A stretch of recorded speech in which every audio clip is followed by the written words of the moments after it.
Hi, I'm Chuck Dorsett for Weaver Leather Supply, and this is the Leather Element.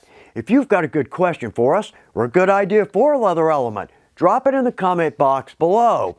Also, if you want to know when our videos release, just click your notifications. You'll know exactly when these come out. We're going to take a look at dye reducer. Over time, dye can age. It's going to thicken. The carrier is going to evaporate out. Well, we may think that dye is done and gone. Absolutely not. And for us crafters, we're not going to throw anything away or waste anything. So what we can do is add a reducer that's going to bring that dye back to life. Now, funny part, there are 4 other places in my shop I use this. Great liquid for us to have in our shop.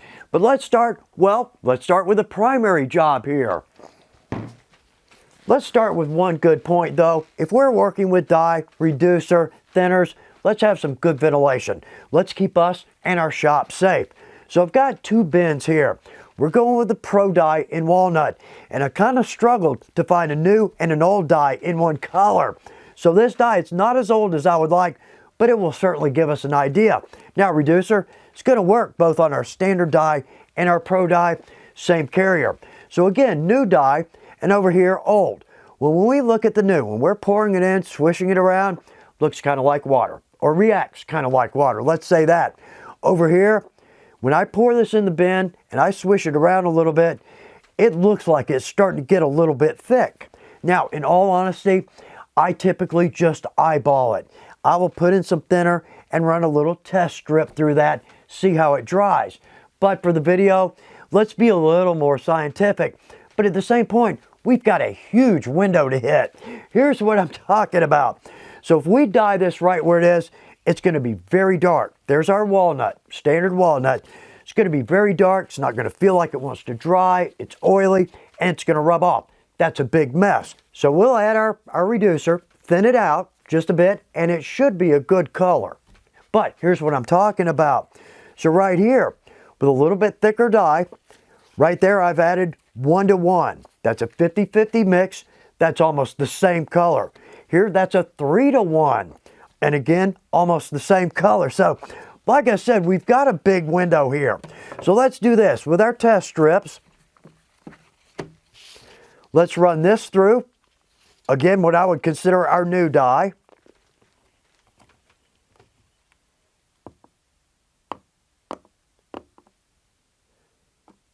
Let some of that excess drain off. Good. And we're just going to let that dry. We'll come back over and look at these.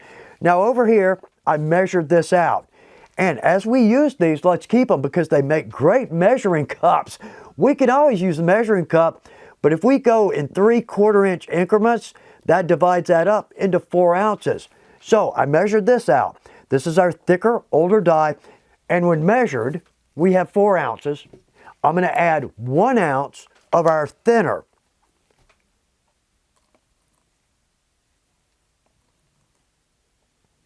And maybe just a bit more. There we go.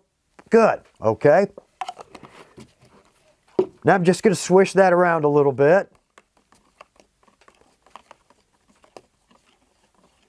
And there we go. Okay. Now let's run this piece through.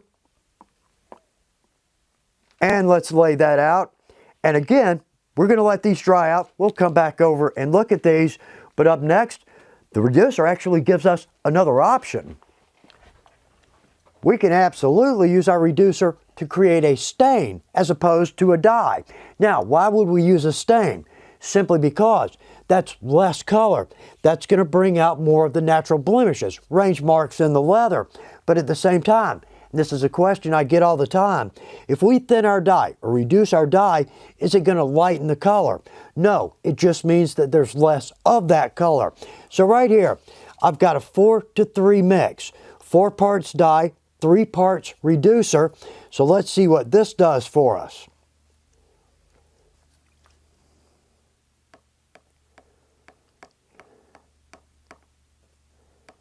All right, let's set that aside, let it dry.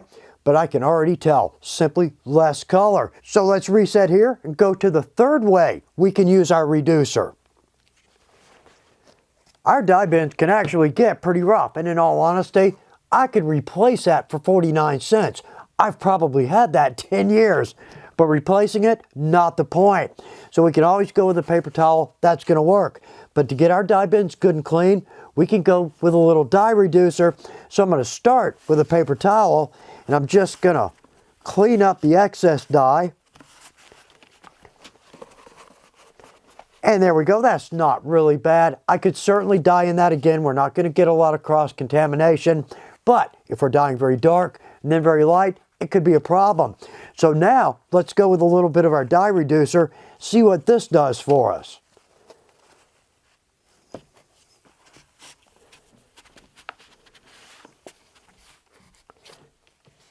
And if we want to get crazy, we can absolutely clean up under there. Yeah, there we go. Much better. Now I'm not worried about dyeing darker and lighter colors. All right, next up, how about our tools? Keeping our tools clean, it's imperative. In fact, there are a few here we're probably not thinking about. Great example. I like to hammer down my stitch lines. Well, what's going to happen is that wax from our wax thread is going to transfer to our hammer and our marble. So if we go from a black stitch line, our next project's white stitch, that's absolutely going to transfer off. It's going to make that pretty white stitch look terrible. Now we can clean our tools, absolutely. Our reducer, it's not as strong as a deglazer. So for things like our square, it's not going to take our paint off. But I mentioned places we may not be thinking about. Any surface that contacts, say, a snap or a cap or a rivet, these just tend to get gunk in them over time. So let's keep those clean, because that absolutely going to transfer over to our caps. Now, one more, and I think this is the place I tend to use our reducer the most. From time to time, we need to correct a pattern, change a pattern, or sometimes I simply have a mistake. Not sure why I put cut 2 there. I was probably thinking of the gussets, but I love our pattern sheeting. Once we hit that with a marker, that is there to stay. But the reducer makes a great eraser for our pattern sheeting. And there we go. Easily done. Now I can correct that pattern. And back over to our dyed pieces. We've given these ample time to dry. So right here, fresh or newer bottle. And this, the older bottle, where we add about 20% of our reducer. In all honesty, I can't tell the difference. We brought that dye back from the brink. And on our stain, again, not a lighter color, just less of the color. 2 more points before we close out. In the first, this has happened so many times. I've got a project ready to go, but I don't have just enough dye to complete it. Let's add a little reducer. As we've seen, we can add 10, 15, maybe 20% to that. That'll give us enough dye to finish that project, and we won't have a visible difference in the color of the dye. But that leads me to my second point, and this is information the man don't want us to know. The reducer, it's a lot less expensive than the dye, so we can actually make that dye and dollar go a little bit further. But let's keep that one between us. I hope this is good information for you. Thanks for taking time to watch The Leather Element. Good luck with your projects.